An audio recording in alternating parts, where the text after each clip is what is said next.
নমস্কাৰ, মই মজিদ। বন্ধুসকল, পলকতে চাওক আজি 9টা গুৰুত্বপূৰ্ণ খবৰ।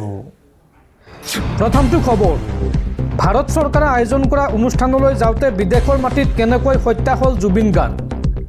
সংসদত এইবাৰ জুবিন গাৰ্গক ভাৰত ৰত্ন প্ৰদানৰ দাবীৰে সৰব APCCৰ সভাপতি তথা সাংসদ গৌৰৱ গগৈ। সংসদত জুবিন গাৰ্গক এইবাৰ ভাৰত ৰত্ন প্ৰদানৰ দাবী গৌৰৱ গগৈৰ। ছিংগাপুৰত কেন্দ্ৰীয় চৰকাৰে আয়োজন কৰা অনুষ্ঠানলৈ গৈছিল জুবিন গাৰ্গ। বিদেশ মন্ত্ৰালয় আৰু ছিংগাপুৰস্থিত ভাৰতীয় উচ্চায়ুক্তই আয়োজন কৰিছিল এই অনুষ্ঠানৰ। আৰু এই অনুষ্ঠানলৈ গৈ ৰহস্যজনকভাৱে মৃত্যু হয় অসমৰ অন্যতম শ্ৰেষ্ঠ সন্তান জুবিন গাৰ্গৰ। আৰু অসম চৰকাৰৰ মতে জুবিন গাৰ্গক ছিংগাপুৰত হত্যা কৰা হ'ল। ভাৰত চৰকাৰে আয়োজন কৰা অনুষ্ঠানলৈ যাওঁতে বিদেশৰ মাটিত কেনেকৈ হত্যাকাণ্ড সংঘটিত হ'ল, এই প্ৰশ্ন গৌৰৱ গগৈৰ। আৰু সংসদত জুবিন গাৰ্গক ভাৰত ৰত্ন প্ৰদানৰ দাবী APCCৰ সভাপতি তথা সাংসদ গৌৰৱ গগৈৰ। পৰৱৰ্তী খবৰ, মোবাইল ফোনত সঞ্চাৰ সাথী এপ বাধ্যতামূলকভাৱে সংস্থাপনৰ চৰকাৰী নিৰ্দেশনা বাতিল। দেশজুৰি ব্যাপক প্ৰতিক্ৰিয়াৰ পিছত স্থিতি সলালে মোদী চৰকাৰে। পৰৱৰ্তী খবৰ, কাৰ্বি আংলং, ডিমা হাছাও আৰু BTCৰ সকলো ধৰ্মৰ পুৰুষে দুটাকৈ বিয়া কৰাব পাৰিব। এই সন্দৰ্ভত বৃহৎ ঘোষণা BTC চিফ হাগ্ৰামা মহিলাৰীৰ। হাগ্ৰামা মহিলাৰীয়ে এই সন্দৰ্ভত কয় যে এটা আমাৰ কাৰণে সকলোৰে কাৰণে ভাল খবৰ।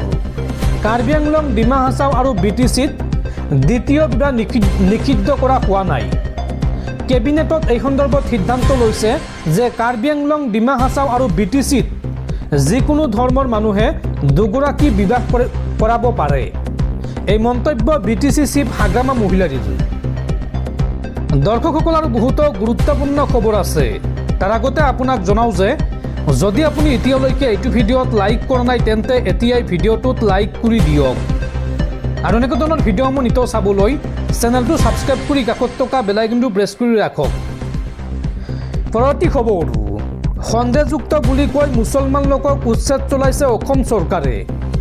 যদি তেওঁলোক সঁচাকৈ সন্দেহযুক্ত বাংলাদেশী তেন্তে তেওঁলোকক চৰকাৰী বাসগৃহ, পানী যোগান আঁচনি কিয় দিছিল চৰকাৰে? উচ্ছেদিতৰ কাষত থিয় হৈ চৰকাৰক এইদৰে সমালোচনা AIUDFৰ বিধায়ক আমিনুল ইছলামৰ। উচ্ছেদিত লোকসকল বাংলাদেশী নহয়, তেওঁলোক ভাৰতীয় নাগৰিক। যদি উচ্ছেদ কৰে তেন্তে চৰকাৰী বাসগৃহ, পানী যোগান আঁচনি কিয় দিছিল চৰকাৰে? সন্দেহযুক্ত বুলি কৈ মুছলমান লোকক উচ্ছেদ চলাইছে এইখন চৰকাৰে। সন্দেহযুক্ত বুলি কৈ মুছলমান লোকক উচ্ছেদ চলাইছে চৰকাৰে। এইখন চৰকাৰ মুছলমান বিৰোধী, মানৱতা বিৰোধী চৰকাৰ। উচ্ছেদ চলাবলৈ বসুন্ধৰাৰ জৰিয়তে এজনো মুছলমানক মাটিৰ পট্টা নিদিলে এইখন চৰকাৰে। উচ্ছেদ কৰাৰ পূৰ্বে জৰীপ চলাব লাগিছিল চৰকাৰে। উচ্ছেদস্থলী পৰিদৰ্শন কৰি AIUDFৰ ধিঙৰ বিধায়ক আমিনুল ইছলামৰ এই মন্তব্য। পৰৱৰ্তী খবৰ, দেশত পুনৰ ভয়ংকৰ গুলীয়াগুলী। ছত্তীশগড়ত পুনৰ নক্সালবাদীৰ সৈতে নিৰাপত্তাৰক্ষীৰ ভয়ংকৰ সংঘৰ্ষ। এই সংঘৰ্ষৰ সময়ছোৱাত 12গৰাকী নক্সালবাদী সদস্যক গুলীয়াই হত্যা ভাৰতীয় নিৰাপত্তাৰক্ষীৰ। আৰু এই সময়ছোৱাত শ্বহীদ হৈছে 3গৰাকী সেনা জোৱানো। নক্সালবাদীৰ সৈতে হোৱা তীব্ৰ সংঘৰ্ষত শ্বহীদ হৈছে 3গৰাকী DRG জোৱান। ছত্তীশগড়ৰ বিজাপুৰত সংঘৰ্ষকালত নিহত হৈছে কমেও 12জন নক্সালবাদী সদস্য। বিজাপুৰ দান্তেৱাৰা জিলাৰ সীমান্তৰ এখন অৰণ্যত নক্সালবাদীৰ বিৰুদ্ধে যৌথ অভিযান চলাই DRG, ৰাজ্যিক আৰক্ষীৰ বিশেষ টাস্ক ফ'ৰ্চ আৰু CRPFে। এই ঘটনাত 12গৰাকী নক্সালবাদীক গুলীয়াই হত্যা কৰা হৈছে, লগতে শ্বহীদ হৈছে 3গৰাকী DRG জোৱান। পৰৱৰ্তী খবৰ, পুনৰ 14 দিনৰ ন্যায়িক জিম্মালৈ প্ৰেৰণ জুবিন গাৰ্গৰ হত্যাৰ গোচৰত গ্ৰেপ্তাৰ হোৱা 7 অভিযুক্তক। বুধবাৰে ভাৰ্চুৱেলি আদালতত হাজিৰ কৰোৱা হৈছিল আৰু তাৰ পিছতে আদালতে পুনৰ 14 দিনৰ ন্যায়িক জিম্মালৈ প্ৰেৰণ কৰে এই 7 অভিযুক্তক। উল্লেখযোগ্য যে বাক্সাৰ নিকাচি কাৰাগাৰত বৰ্তমান বন্দী হৈ আছে শ্যামকানু মহন্ত, সিদ্ধাৰ্থ শৰ্মা, সন্দীপন গাৰ্গ আৰু জুবিন গাৰ্গৰ 2 দেহৰক্ষী। লগতে হাফলঙৰ কাৰাগাৰত বন্দী হৈ আছে শেখৰজ্যোতি গোস্বামী আৰু অমৃতপ্ৰভা মহন্ত। পৰৱৰ্তী খবৰ, চৰকাৰী ঘৰক লৈ ডাঙৰ খবৰ। PMAY গৃহৰ বাবে জীৱিকা সখীয়া দিয়া তালিকা নহ'ব। জীৱিকা সখীয়া শৌচাগাৰ, গৰু গাহৰিৰ ঘৰটোক মানুহৰ ঘৰ বুলি জিঅ' টেগ কৰি 43 লাখ হিতাধিকাৰী তালিকা দিছে।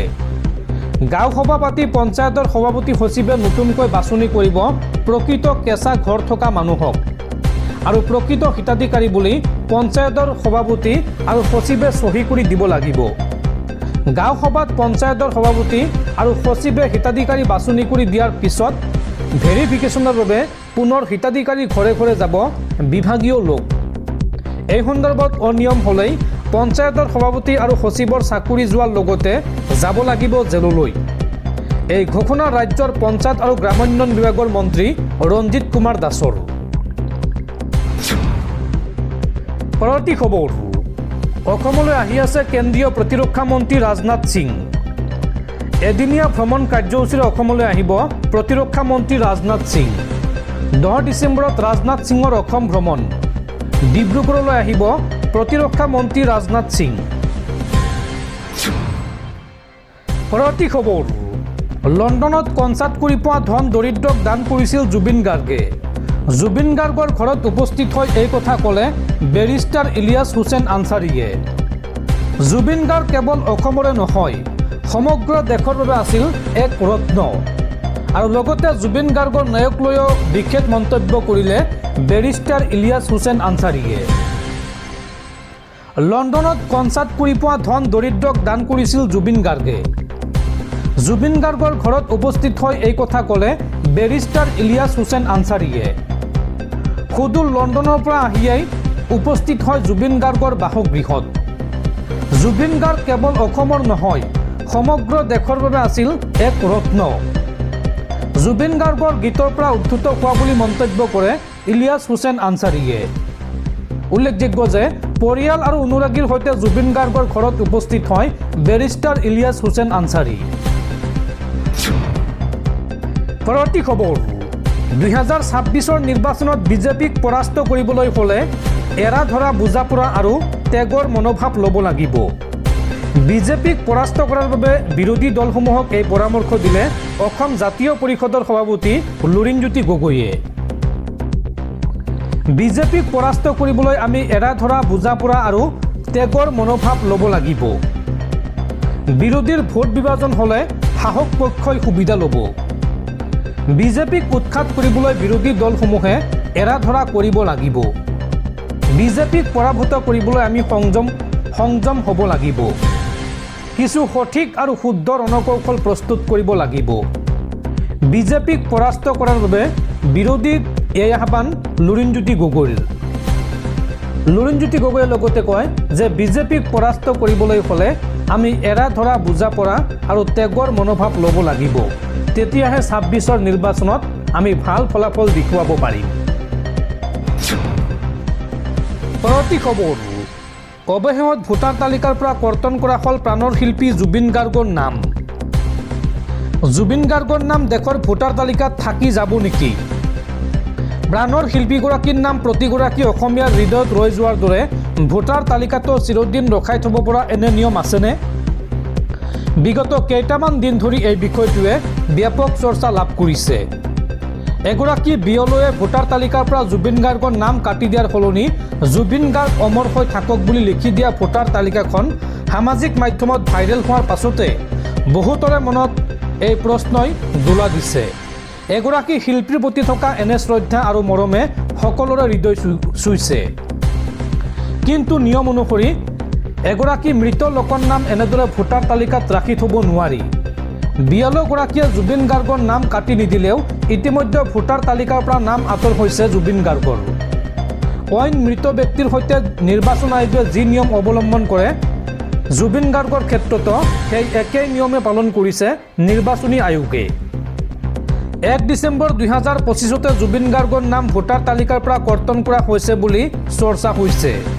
কিয়নো এগৰাকী বিয়লয়ে ঘৰে ঘৰে গৈ তথ্য সংগ্ৰহ কৰি কাৰ্যালয়ত জমা দিয়াৰ পাছতে কৰ্তন কৰা হয় মৃত ব্যক্তিৰ নাম। আৰু আমি কোনেও নিবিচাৰিলেও প্ৰাণৰ শিল্পীগৰাকীৰ নাম ইতিমধ্যে কৰ্তন কৰা হৈছে ভোটাৰ তালিকাৰ পৰা। পৰৱৰ্তী খবৰ, পুনৰ বিশ্বযুদ্ধ হোৱাটো নিশ্চিত। 2030 চনৰ ভিতৰত পাৰমাণৱিক যুদ্ধ আৰম্ভ হ'ব পাৰে। এই ভৱিষ্যতবাণী বিশ্বৰ আটাইতকৈ ধনাঢ্য ব্যক্তি ইলন মাস্কৰ। আমেৰিকাৰ উদ্যোগপতি ইলন মাস্কে শেহতীয়াকৈ গুৰুতৰ উদ্বেগ প্ৰকাশ কৰিছে। এটা পোষ্টত ইলন মাস্কে উল্লেখ কৰিছে যে এই বিশ্বযুদ্ধৰ দিশে আগবাঢ়িছে। প্ৰধান ৰাষ্ট্ৰসমূহৰ মাজত উত্তেজনা অহৰহ বৃদ্ধি পাইছে। এনে পৰিস্থিতিত যুদ্ধ অনিবাৰ্য। 5 বছৰৰ ভিতৰত আনকি অন্ততঃ 10 বছৰৰ ভিতৰত হ'ব পাৰে এনে পৰিস্থিতি। কিন্তু কোনবোৰ দেশৰ মাজত এই যুদ্ধ আৰম্ভ হ'ব পাৰে সেই কথা ইলন মাস্কে নিৰ্দিষ্ট কৰা নাছিল। ইলন মাস্কে কয় যে 2030 চনৰ ভিতৰত বিশ্বত তৃতীয় বিশ্বযুদ্ধ আৰম্ভ হ'ব পাৰে। বিশ্বৰ বহু দেশ ধ্বংস হ'ব। আপুনি পাৰমাণৱিক যুদ্ধ দেখা পাব পাৰে। এই মুহূৰ্তত মই ডি-এস্কেলেশ্যনৰ বাহিৰে আন কোনো সমাধান দেখা নাই। এই মন্তব্য বিশ্বৰ আটাইতকৈ ধনাঢ্য ব্যক্তি ইলন মাস্কৰ।